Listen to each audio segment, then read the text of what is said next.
जय श्री कृष्ण मित्रों, स्वागत है आपका अपने चैनल अनमोल स्टोरी पावर में। आज हम लेकर आए हैं चतुर बुढ़िया की कहानी।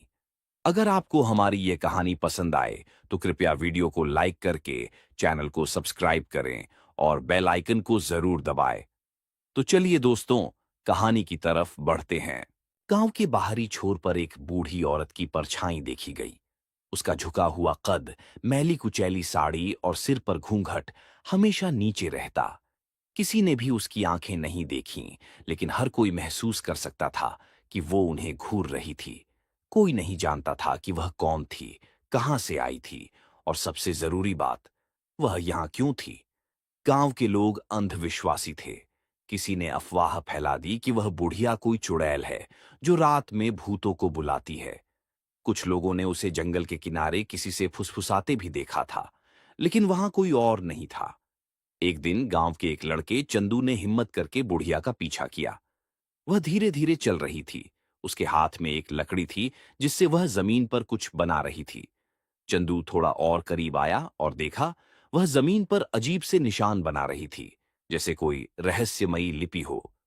चंदू ने किसी तरह अपने डर को काबू में रखा और एक पेड़ के पीछे छिपकर देखने लगा। तभी बुढ़िया रुकी। उसने धीमे से कुछ कहा और अचानक हवा में सरसराहट होने लगी। चंदू की धड़कन तेज हो गई। तभी बुढ़िया मुड़ी और उसकी नजर ठीक उस पेड़ पर पड़ी जहां चंदू छिपा था। आजा बेटा। उसकी आवाज फुसफुसाहट जैसी थी, लेकिन उसमें एक अजीब सा आकर्षण था।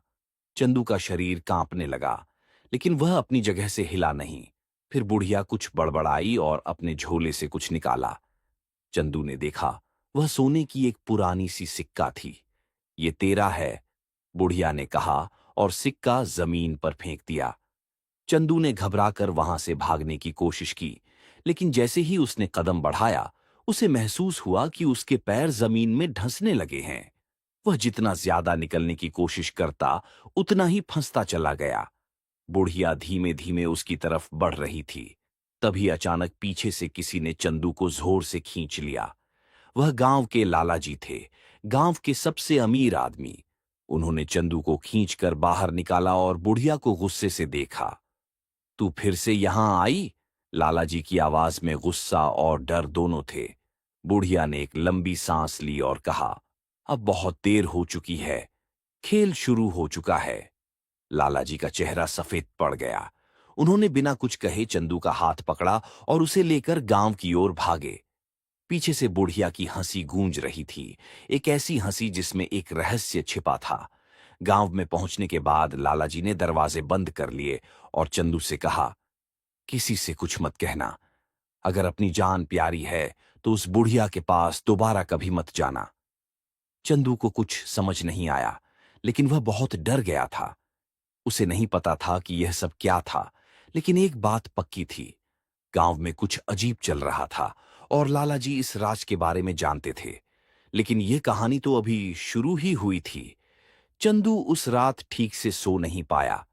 बुढ़िया की रहस्यमयी बातें और लाला जी का डर उसके दिमाग में घूम रहे थे। उसने ठान लिया कि वह इस राज को जाने बिना नहीं रहेगा। अगले दिन वह गांव के सबसे पुराने आदमी बाबा रघुनाथ के पास गया। बाबा गांव की कहानियां हो जानते थे। बाबा, वो बुढ़िया कौन है? चंदू ने धीरे से पूछा। बाबा रघुनाथ का चेहरा गंभीर हो गया। उन्होंने चारों तरफ देखा, फिर चंदू को पास बुलाकर फुसफुसाए, वो कोई साधारण औरत नहीं बेटा। बहुत साल पहले दो ठग गांव में आए थे। उन्होंने गांव के पास के पहाड़ में कोई गुप्त खजाना छिपाया था, लेकिन उससे पहले ही दोनों ठग पकड़े गए और मार दिए गए। पर खजाना कभी नहीं मिला। तब से हर कुछ सालों में कोई न कोई अजनबी यहां आकर उसे खोजने की कोशिश करता है। वो बुढ़िया भी उन्हीं में से एक है। पर लालाजी इतने डर क्यों गए थे? बाबा रघुनाथ गहरी सांस लेकर बोले, क्योंकि लाला जी का उस खजाने से कोई पुराना रिश्ता है। चंदू और ज्यादा उलझ गया। वह लाला जी के घर की तरफ बढ़ा। जैसे ही वह घर के पास पहुंचा, उसने देखा कि लाला जी किसी से फुसफुसाकर बातें कर रहे थे। उसने छुपकर सुना। अगर वो औरत सच कह रही है तो खजाना अभी भी वहीं दबा है, लेकिन ये खजाना मुझे ही मिलेगा, लाला जी ने कहा। चंदू का दिल तेजी से धड़कने लगा। तो क्या लाला जी भी उस खजाने के पीछे थे? उसी रात जब पूरा गांव सो रहा था, चंदू चुपचाप जंगल की तरफ निकला। वह वही जगह देखना चाहता था जहां बुढ़िया मिली थी। जब वह वहां पहुंचा तो उसने देखा कि जमीन पर अजीब निशान बने हुए थे, वही निशान जो उसने पहले दिन देखे थे। अचानक पेड़ों के पीछे से एक हल्की आवाज आई। मैं जानती थी तू आएगा। चंदू ने देखा, बुढ़िया उसकी ओर देख रही थी। क्या तुम खजाने के बारे में जानती हो? चंदू ने हिम्मत जुटाकर पूछा। बुढ़िया मुस्कुराई। उसने अपनी झोली से वही पुराना सोने का सिक्का निकाला और चंदू की ओर बढ़ाया। अगर तुझे खजाना चाहिए तो ये रास्ता पकड़, लेकिन याद रखना, हर खजाने की कीमत चुकानी पड़ती है। चंदू ने सिक्का हाथ में लिया। अचानक उसे ऐसा महसूस हुआ जैसे सब कुछ घूमने लगा हो। उसकी आंखों के सामने अंधेरा छा गया। जब उसकी आंखें खुलीं तो वह एक गुफा के सामने खड़ा था। बुढ़िया कहीं नहीं थी, लेकिन गुफा के अंदर से हल्की रोशनी आ रही थी और वहां किसी की परछाई हिल रही थी। चंदू की सांसें तेज हो गईं। गुफा के अंदर से आती रोशनी और परछाई को देखकर उसका शरीर कांपने लगा, लेकिन डर के बावजूद उसके कदम खुद ब खुद अंदर बढ़ते गए। गुफा के भीतर का माहौल ठंडा और सीलन भरा था।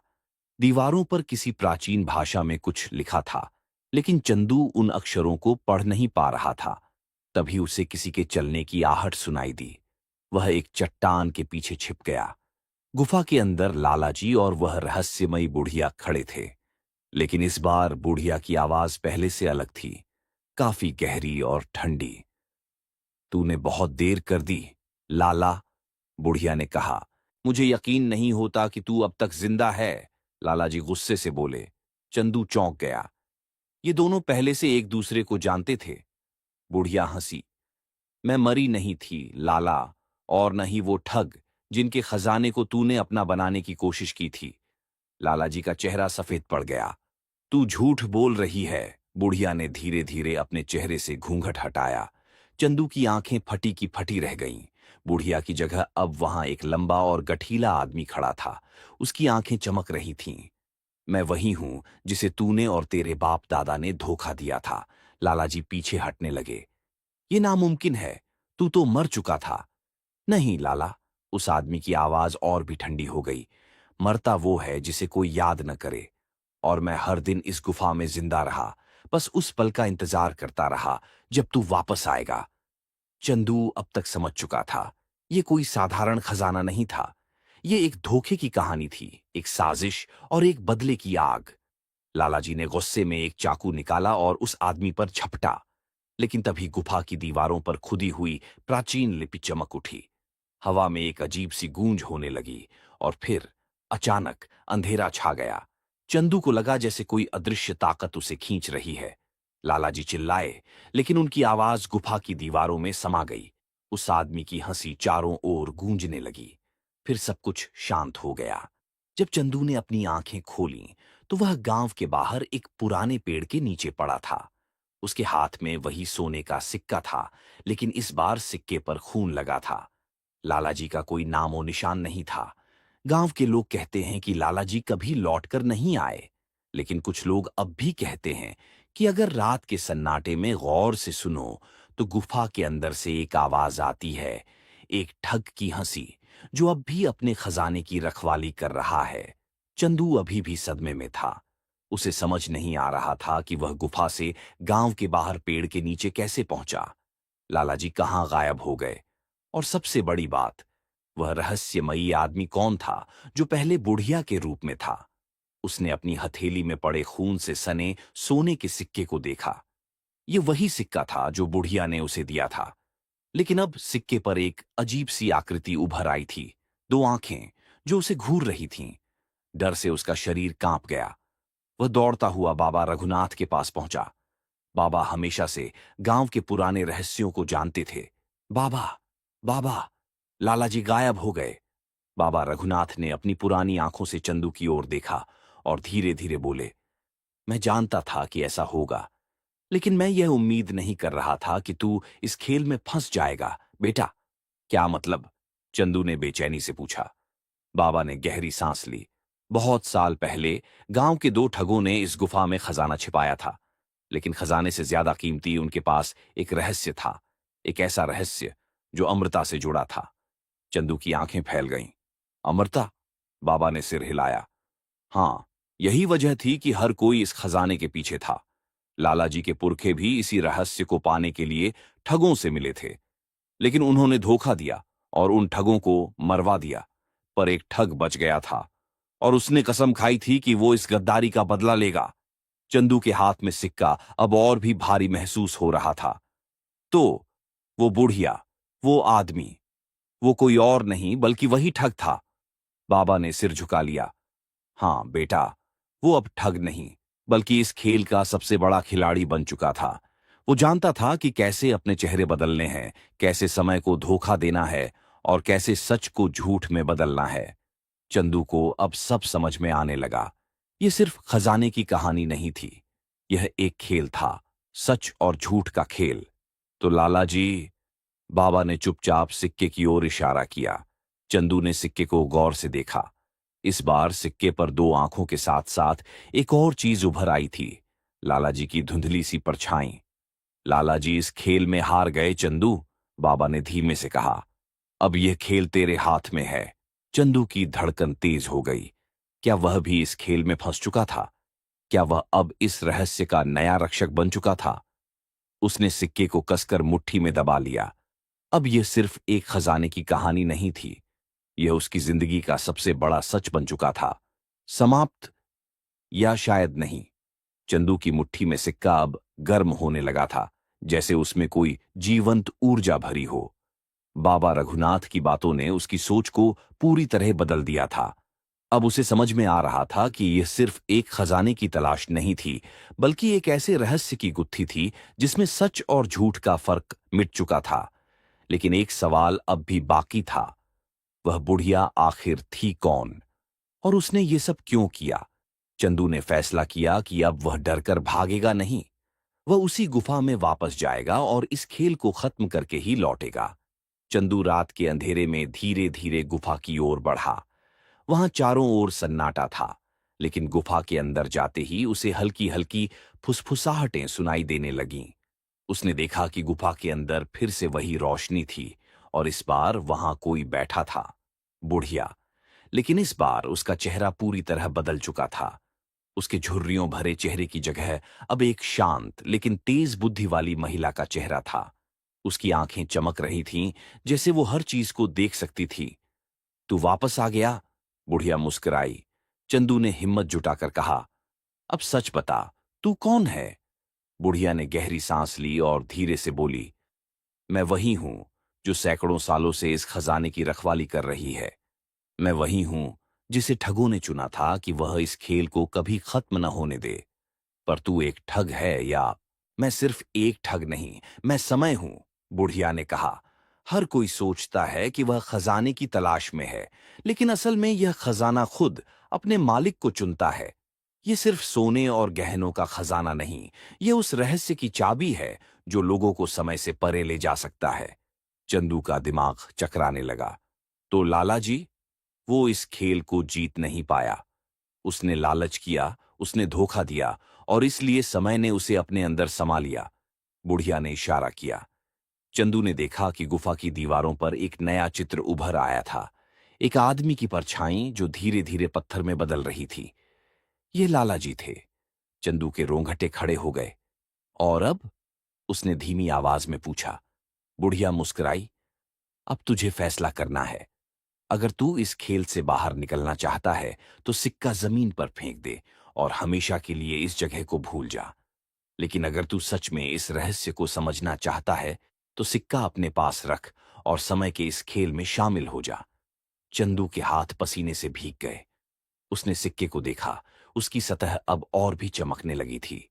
वह दो रास्तों के बीच खड़ा था, एक जिसमें वह अपनी साधारण जिंदगी में लौट जाता, दूसरा जिसमें वह इस खेल का नया खिलाड़ी बन जाता। कुछ देर तक गहरी खामोशी रही, फिर हल्की सी हंसी गूंजी। गुफा की रोशनी धीरे धीरे मध्यम होने लगी। सुबह होते ही गांव के लोग चंदू को खोजने निकले, लेकिन वह कभी वापस नहीं आया और गुफा, वह भी रहस्यमयी तरीके से गायब हो चुकी थी, जैसे कभी वहां कुछ था ही नहीं।